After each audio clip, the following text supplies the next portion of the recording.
ரொம்ப ரொம்ப டேஸ்டியாக ஒரு சூப்பரான பீஸ் புலாவ் எப்படி பண்ணலான்னு பார்க்கலாமா?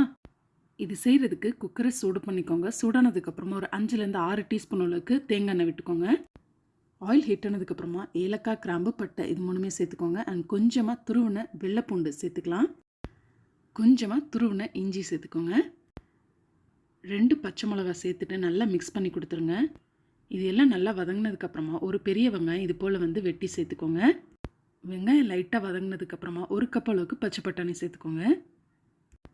சேர்த்ததுக்கப்புறமா நல்லா மிக்ஸ் பண்ணிவிட்டு ஒரு சின்ன கைப்பிடியில் கொத்தமல்லியும் அண்ட் புதினாவும் சேர்த்துட்டு நல்லா வதக்கி விட்டுருங்க. இதெல்லாம் நல்லா வதங்கினதுக்கப்புறமா ஒரு 6 கப் அளவுக்கு தேங்காய் பால் எடுத்து வச்சுருக்கேன், அதையும் சேர்த்துக்கோங்க. இது கூடவே இந்த டிஷ்க்கு தேவையான அளவு உப்பு சேர்த்துட்டு அரிசி சேர்த்துருங்க. தேங்காய் பால் நல்லா கொதிக்கக்கூடாது, கொதிக்கிறதுக்கு முன்னாடியே அரிசி சேர்த்துருங்க. இப்போ அரிசியும் தேங்காய் பாலும் ரெண்டும் இந்த மாதிரி சேர்ந்து வரும் இல்லையா, இந்த கன்சிஸ்டன்சியில் நமக்கு லிட்டு போட்டு க்ளோஸ் பண்ணிடலாம். சரியாக ஒரு 10 மினிட்ஸ்க்கு லோ ஃப்ளேமில் வச்சு ஓப்பன் பண்ணி பாருங்கள். செம்ம டேஸ்ட்டாக ஒரு பீஸ் புலாவ் ரெடியாக இருக்கும். தேங்க்யூ ஃபார் வாட்சிங்.